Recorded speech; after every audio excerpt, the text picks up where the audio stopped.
नमस्कार, आप देख रहे हैं स्पेशल रिपोर्ट। आपके साथ न्यूज रूम से मैं हूं अंजना ओम कश्यप। दो बड़ी खबरें देश की, पॉलिटिकल खबरें।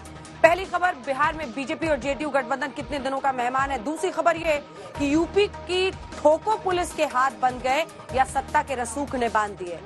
इन दोनों खबरों की चर्चा आज देश भर में हो रही है, सोशल मीडिया पर ट्रेंड कर रही है। लोग जानना चाहते हैं कि श्रीकांत त्यागी क्या इतना बड़ा है कि यूपी पुलिस उसे अब तक पकड़ने में नाकाम है, और दूसरा ये कि क्या देश में मोदी और बिहार में नीतीश की सॉलिड जोड़ी को किसी की नजर लग गई है। अगले 24 घंटे में मोदी की डबल इंजन वाली ट्रेन की कमान छोड़कर आरजेडी और कांग्रेस के महागठबंधन वाली ट्रेन में सवार हो जाएंगे नीतीश कुमार।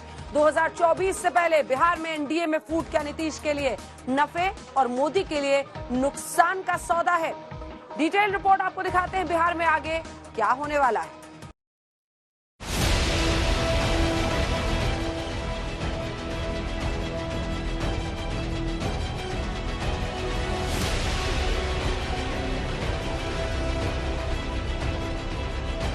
जिस वक्त जनता दरबार में मौजूद मुख्यमंत्री नीतीश कुमार लोगों की फरियाद सुन रहे थे, नीतीश कुमार की इन्हीं तस्वीरों में सियासी मायने खोजे जा रहे थे।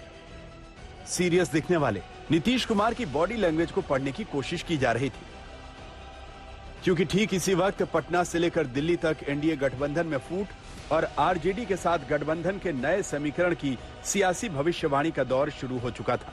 मतलब ये कि एक बार फिर नीतीश कुमार एनडीए को टाटा बाय बाय कहकर आरजेडी के साथ जाने का मन बना चुके हैं। बस एनडीए छोड़ने और महागठबंधन का हिस्सा बनने का ऐलान बाकी है। वैसे बिहार की एनडीए सरकार में बीजेपी और जेडीयू में खटपट लंबे अरसे से चल रही है, लेकिन आरसीपी सिंह के इस्तीफे के बाद रिश्तों में पड़ी गांठें दुनिया के सामने आ गईं। ये बात हमने भी अखबार में देखा है।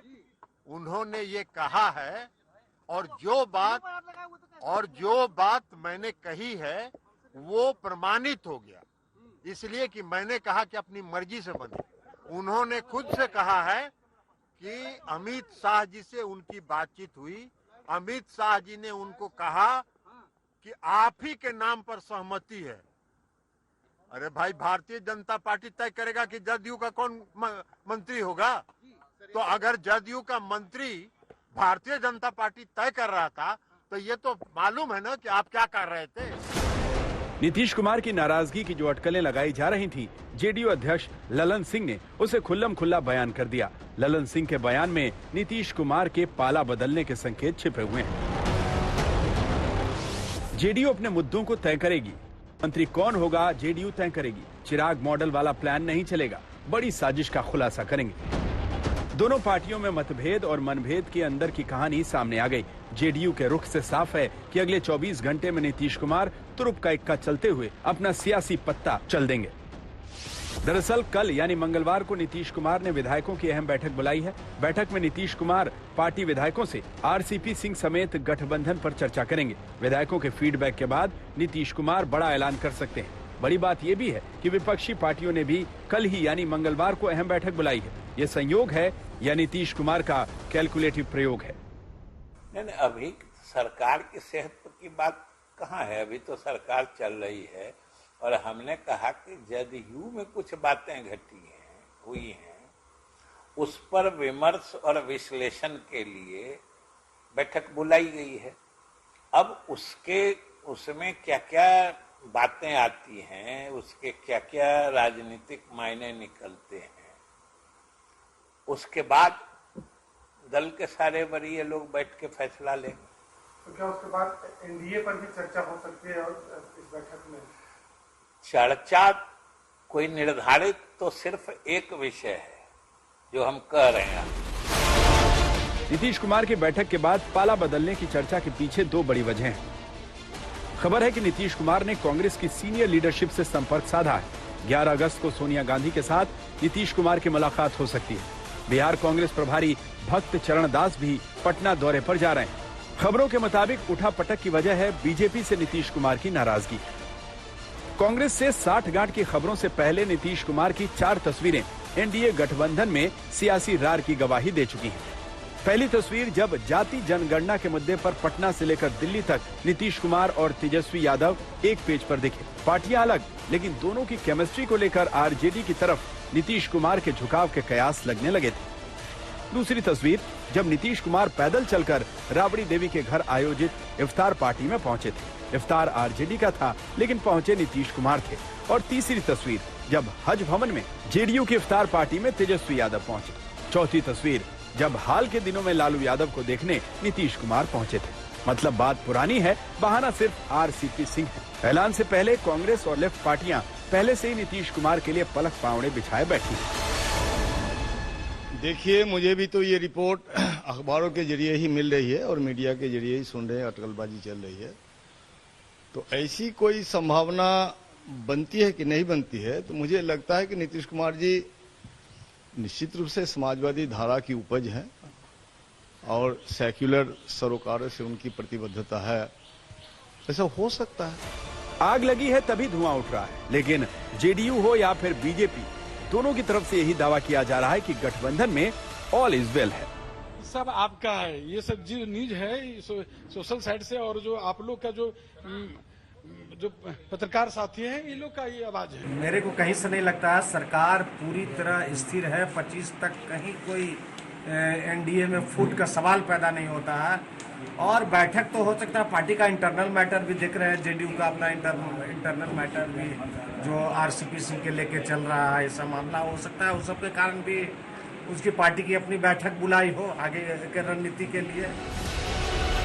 हालांकि जेडीयू संसदीय बोर्ड के अध्यक्ष उपेंद्र कुशवाहा ने कहा है कि गठबंधन कब तक रहेगा कहा नहीं जा सकता। तो क्या 2024 की लड़ाई के लिए मोदी के खिलाफ नीतीश को चेहरा बनाना चाहता है विपक्ष? आज की तारीख में एनडीए में प्रधानमंत्री हैं नरेंद्र मोदी जी, लेकिन व्यक्तित्व के रूप में या एक पर्सनालिटी जो देश भर के स्तर पे देखा जा रहा है, उसके आधार पे यदि आकलन किया जाए तो नीतीश कुमार जी प्रधानमंत्री बनने के हर तरह से योग्य हैं। जब अगर मुख्यमंत्री नीतीश कुमार जी अगर प्रधानमंत्री के रेस में आते हैं तो मुझे लगता है कि आने वाले समय में देश का, बिहार राज्य का बेटा देश का प्रधानमंत्री बनेगा। माना जा रहा है कि सावन के इस महीने में नीतीश कुमार गठबंधन परिवर्तन की प्रक्रिया पूरी कर लेना चाहते हैं, क्योंकि सावन का महीना एक तो शुभ होता है, और अगर इस महीने में नहीं हुआ तो अगला महीना भादो का होगा, जिसमें शुभ कार्य नहीं किया जाता। लेकिन बिहार में इस बार राजनीतिक समीकरण बदलना नीतीश कुमार के लिए उतना आसान नहीं होगा।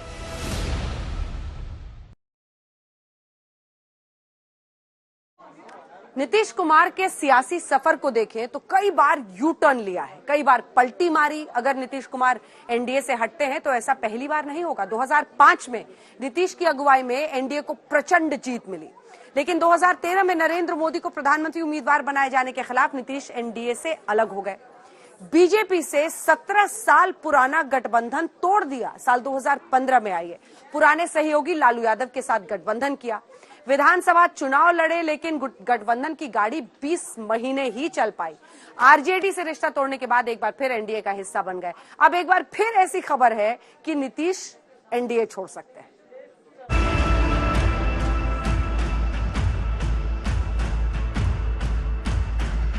क्या बिहार में बड़ा सियासी धमाका होने जा रहा है? क्या नीतीश एनडीए को जोर का झटका देने जा रहे हैं? क्या बिहार में जेडीयू बीजेपी गठबंधन टूट सकता है?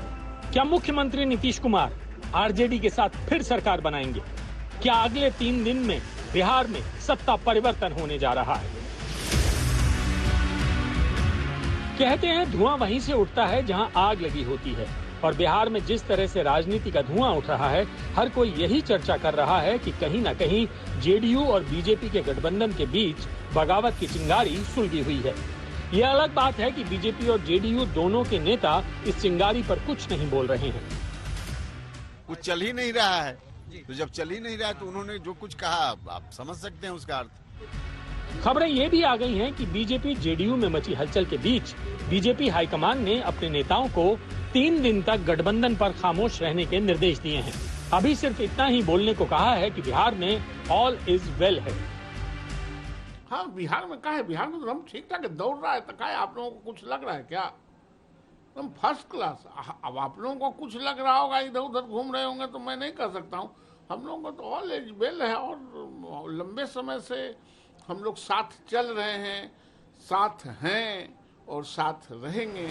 खबर यह भी है कि बीजेपी ने बिहार के अपने कुछ बड़े नेताओं को दिल्ली तलब किया है। बिहार के उद्योग मंत्री शाहनवाज हुसैन दिल्ली में हैं। उनके साथ साथ रविशंकर प्रसाद भी दिल्ली में ही हैं। माना जा रहा है कि केंद्रीय नेतृत्व ने उन्हें दिल्ली बुलाया है।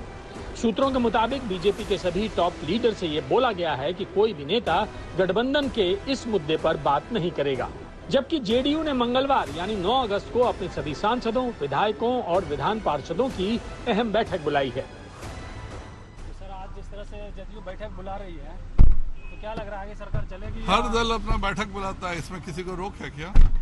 हम लोग भी अभी 6 दिन पहले हमने भी अपने सभी सांसद विधायकों को बुलाया था। भले ही बीजेपी इसे आम बैठक बताए, लेकिन सवाल यही उठ रहे हैं कि क्या नीतीश कुमार एनडीए गठबंधन तोड़कर आरजेडी, कांग्रेस और लेफ्ट के साथ जाएंगे या बाहर से समर्थन करके सरकार बनाएंगे। हमारा स्टैंड होगा कि भारतीय जनता पार्टी को नीतीश जी छोड़े, और छोड़ने की प्रक्रिया हमको लगता है कि है, और सब लोग मिलकर के समान विचारधारा के लोग, और उनका जो अपना पटल है, जो उनका अपना वैचारिक पटल रहा है, वो भाजपा के विचार से भिन्न रहा है। तो ये चीज़ें हम लोग महसूस कर रहे हैं, और भाजपा उनको कमज़ोर करने का प्रयास कोई भी छोड़ती नहीं है। मजबूत बनने के लिए गए थे, बिहार को विशेष राज्य का दर्जा देने के लिए गए थे, तो कुछ मिला नहीं। बिहार में सत्ता परिवर्तन की तारीख तक आ गई है। कहा जा रहा है कि 11 अगस्त तक बिहार में जेडीयू और बीजेपी का गठबंधन टूट सकता है। तो क्या आज से ठीक 3 दिन बाद बिहार में सत्ता परिवर्तन देखने को मिल सकता है? नहीं, सब कुछ ठीक तो नहीं चल रहा है। सब कुछ जो है सरकार में ठीक नहीं चल रहा है। अब इधर जो बैठक बुलाई गई है, हमारे यहाँ भी बैठक बुलाई गई है, हम जानते नहीं है, हमारी बातचीत नहीं है। न तेजस्वी से हमने इस बारे में पूछा है, न जगदानंद सिंह से पूछा है, और उधर भी जो बैठक बुलाई गई है, मांझी जी की बैठक बुलाई गई है। ये सब क्या हो रहा है ये हम नहीं जानते। अब बहुत लोगों को आशंका इस बात की है कि साहब नीतीश जी जो है वहाँ अनकंफर्टेबल, असहज महसूस कर रहे हैं। ये भी हम नहीं जानते हैं कि क्यों असहज महसूस कर रहे हैं, इसलिए कि अभी तो अमित शाह भी आके कह गए कि हाँ साहब नीतीश जी के ही नेतृत्व में होगा, या प्रधान जी आए थे उसके पहले वो भी कह गए थे। तो क्या है ये हम ठीक से समझ नहीं पा रहे हैं। शिवानंद तिवारी के बयान के क्या मायने निकाले जाएं? क्या बिहार में जेडीयू और आरजेडी मिलकर सरकार बनाने का प्लान बना रही हैं? हालांकि आरजेडी के प्रदेश अध्यक्ष जगदानंद सिंह कह रहे हैं कि नीतीश कुमार से हमारी कोई बात नहीं हुई है। हमसे कोई बात है नहीं, और संयोग से अभी मैं विजुअल देख रहा था, तेजस्वी का कथन हमसे किसी की बात नहीं है। अब बोलो और किन तीसरा आदमी है? हमारे इतने साथी उपाध्यक्ष, चुनाव पदाधिकारी, राष्ट्रीय महामंत्री सब बैठे हैं। वो कौन आदमी है जो कह रहा है कि किसी से हम लोग की बात हुई है? भले ही जगदानंद चुप्पी साधे हुए हैं, लेकिन आरजेडी के ही सांसद मनोज झा ने इशारों में कहा कि वो बिहार में अस्थिरता नहीं देख सकते हैं। कि बिहार में सिंगल लार्जेस्ट पार्टी हम हैं, नेता प्रतिपक्ष तेजस्वी जी और महागठबंधन दल के अन्य नेता, और प्री पोल भी हम सबसे बड़े अलायंस पार्टी हैं। तो जाहिर तौर पर हम चुपचाप हाथ पे हाथ धरे बिहार की में अस्थिरता के ये तत्व तो देख नहीं सकते। तो फिर आपकी क्या? तो आरसीपी सिंह डूबता जहाज कह रहे हैं नीतीश कुमार को, लेकिन इस जहाज पर किसकी सवारी अब हो सकती है, कौन बाहर हो सकता है, जरा आपको दिखाते हैं। कुल सीटें 243 हैं, बहुमत का आंकड़ा 122 चाहिए। आरजेडी अभी सबसे बड़ी पार्टी है 79 सीटों के साथ। नंबर 2 पर बीजेपी है 77 सीटों के साथ, जेडीयू 45 सीट और कांग्रेस के पास है 19 सीटें। जो मौजूदा स्थिति है वो हमने आपको दिखा दी है। और लेफ्ट के 16, एचएम के 4 हैं, एक एआईएमआईएम का बचा है, और इधर निर्दलीय का भी एक विधायक बचा हुआ है। तो ये है स्थिति मौजूदा। अब हम आपको दिखाते हैं कुल सीट जो एनडीए सरकार में है, 127 है उनके पास, क्योंकि 77 बीजेपी वाले, जेडीयू का 45, एचएम के 4 और निर्दलीय 1 मिलाकर ये 127 पर थे। 122 से 5 ऊपर आराम से सरकार चला रहे थे। लेकिन अगर बीजेपी को छोड़ देते हैं तो 159 तक पहुंच सकता है नीतीश का आंकड़ा। वो कैसे? क्योंकि आरजेडी के पास 79 सीटें हैं, 79 विधायक हैं, वहीं 45 जेडीयू के मिल जाएंगे, कांग्रेस के 19 मिल जाएंगे, लेफ्ट कम्युनिस्ट पार्टी एमएल वहां पर है, उसकी 16 सीटें मिल जाएंगी। ये सब कुछ मिलते हुए, जोड़ते हुए आंकड़ा 159 तक नीतीश कुमार का पहुंच जाएगा। और इसी के साथ आप चाहे वो पूरा मामला देखें तो पहले से ज्यादा उनके पास विधायक हो जाएंगे, लेकिन बस एक मामला हो जाएगा कि क्या नीतीश कुमार एक बार फिर से पलटते हुए दिखाई देते हैं। बीजेपी से क्यों खफा है नीतीश? नीतीश कुमार फ्री हैंड न मिलने से नाराज है। दिल्ली में सरकार के कार्यक्रमों में भी शामिल नहीं हो रहे। राज्य में बीजेपी नेताओं से दूरी बनाई।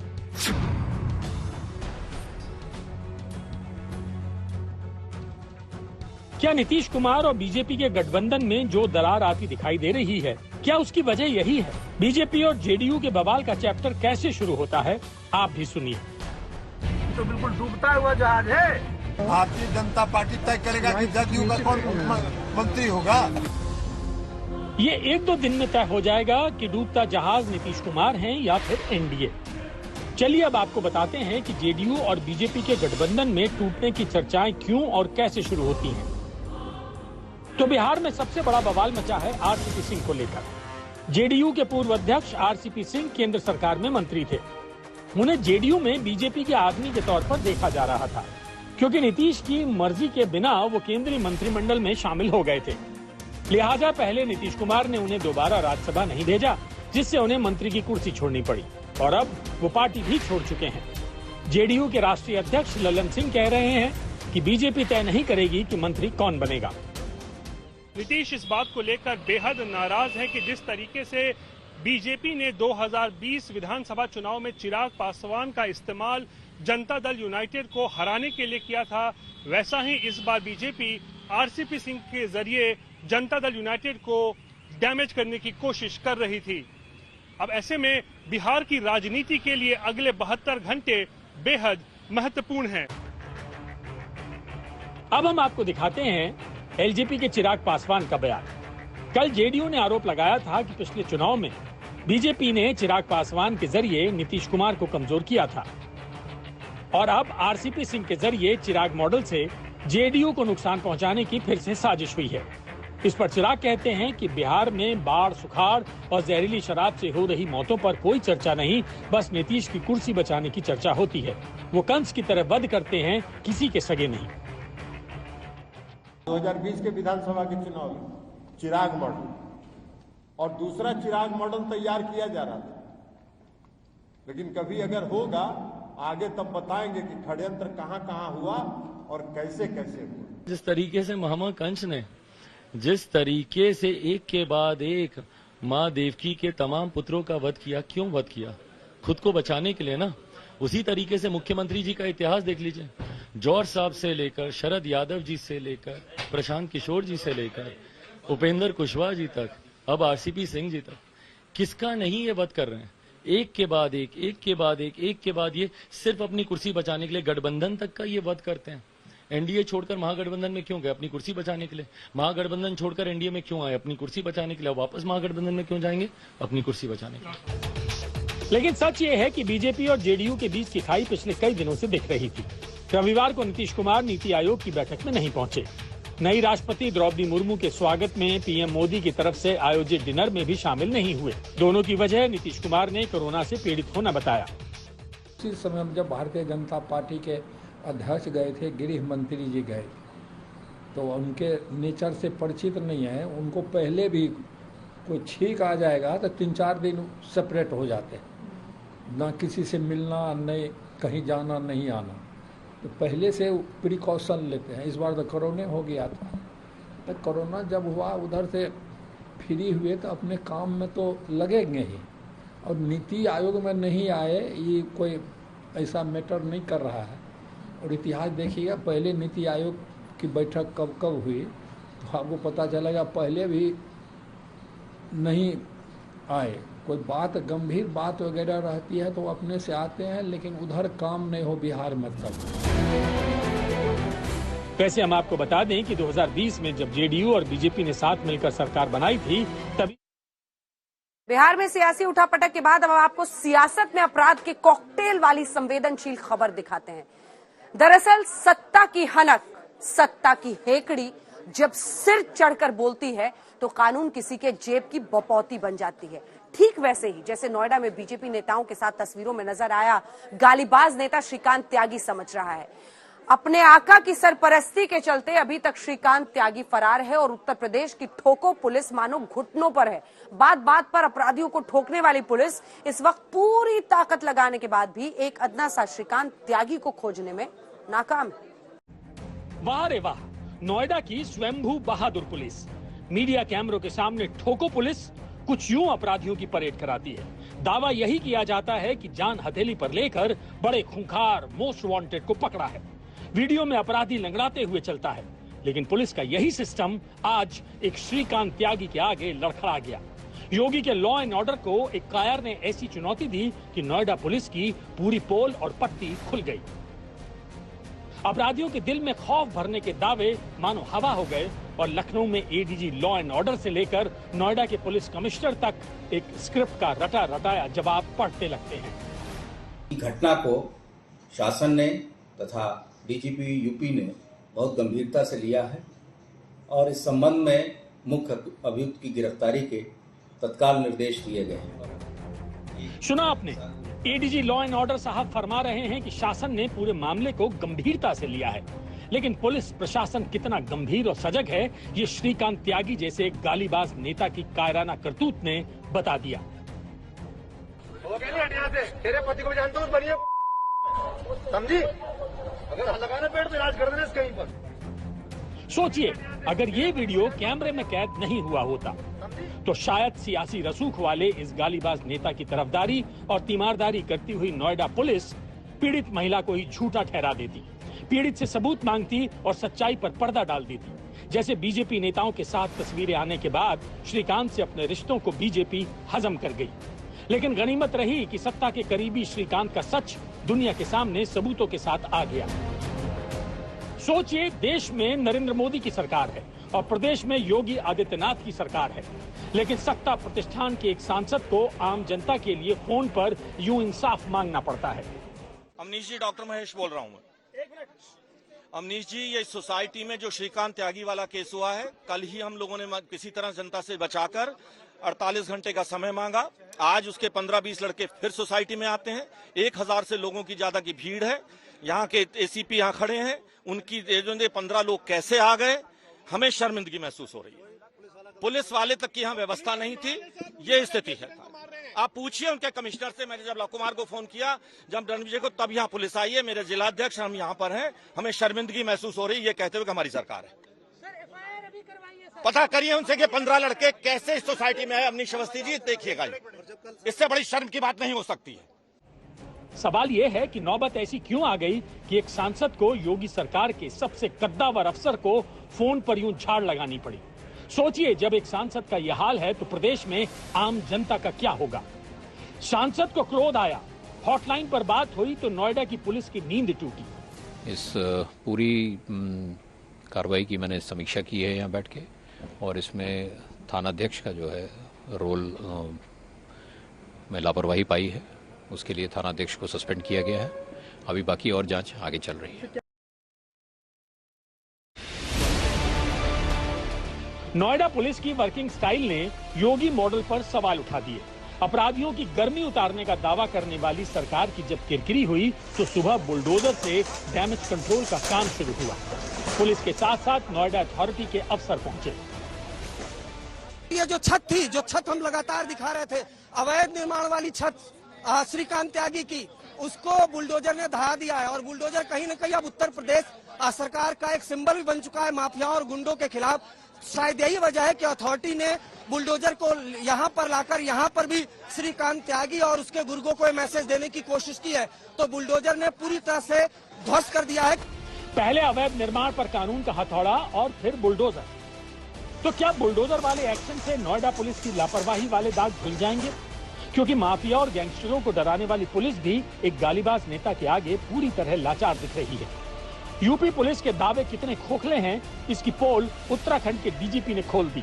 पुलिस का दावा यही है कि श्रीकांत उत्तराखंड में छिपा है, लेकिन उत्तराखंड पुलिस के डीजीपी बोले कि पुलिस ने अब तक संपर्क नहीं किया है। मैं इसमें इतना ही कह सकता हूं कि यूपी पुलिस ने अभी हमसे संपर्क नहीं किया है।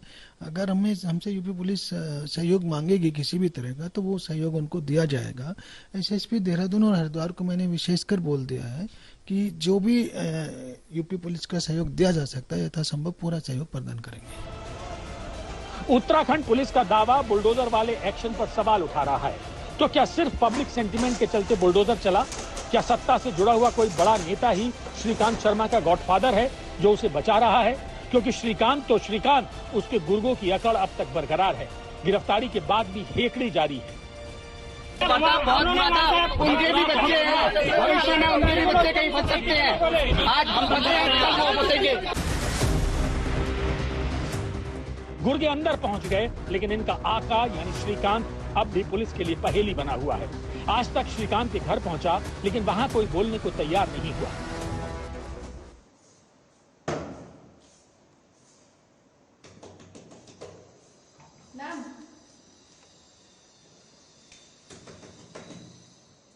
ये घर आप मेरे पीछे उन्हीं का देख रहे हैं। घर में उनके परिवार के लोग मौजूद हैं। ये बेल हमने बजाकर कोशिश की थी कि एक बार बात कर पाए मैम, और हमने अंदर भी अभी देखिए नॉक करके इनसे बात करने की कोशिश की थी। और ये लोग उस समय कह रहे थे कि हम बहुत दुखी हैं, रो रहे थे कि हमारा घर टूटा है। एक बार और कोशिश कर लेते हैं।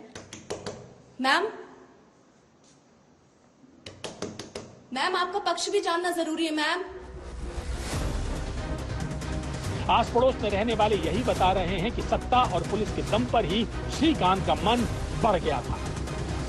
बाकायदा गेट लगा लिया गया था उनकी तरफ से। और ये आप देख रहे होंगे, आपको अंतर दिख रहा होगा। इस दीवार को देखिए और इस दीवार को देखिए। यहां से आप देखकर अंदाजा लगा सकते हैं। अगर मैं इस पे हाथ भी लगा रही हूं तो ये पेंट जो है देखिए वो अभी गीला है और मेरे हाथ पर छूटता हुआ नजर आ रहा है। तो कुछ स्थिति ये है। तो आप समझिए रसूख इतना कि अगर आपकी गाड़ी यहां खड़ी हो रही है तो आप बेसमेंट के पास लगा लीजिए अपना एक दरवाजा बाकायदा, और वहां से ही आप घर से आइए और एंट्री कीजिए और सीधे यहाँ। यानी आम लोगों की तरह आप लिफ्ट नहीं लेना चाहते, आप सीढ़ी का इस्तेमाल नहीं करना चाहते, जो अमूमन सोसाइटी में इसी तरह हर इंसान, चाहे जितना बड़ा हो चाहे जितना छोटा हो। बीजेपी नेताओं के साथ श्रीकांत की कई तस्वीरें वायरल हैं, चाहे नड्डा हो, चाहे योगी हो या फिर कोई दूसरा बड़ा नेता। भले ही बीजेपी ने अपना पल्ला झाड़ लिया हो, लेकिन सवाल यही है कि बिना किसी सरपरस्ती के अब तक श्रीकांत चकमा देने में कामयाब कैसे है। अर्पिता आर्या के साथ अरविंद ओझा, नोएडा, आज तक। एक श्रीकांत त्यागी यूपी पुलिस की पूरी पोल खोल रहा है। बहरहाल स्पेशल रिपोर्ट में न्यूज रूम से इतना ही। देश दुनिया की बाकी खबरों के लिए आप देखते रहिए आज तक।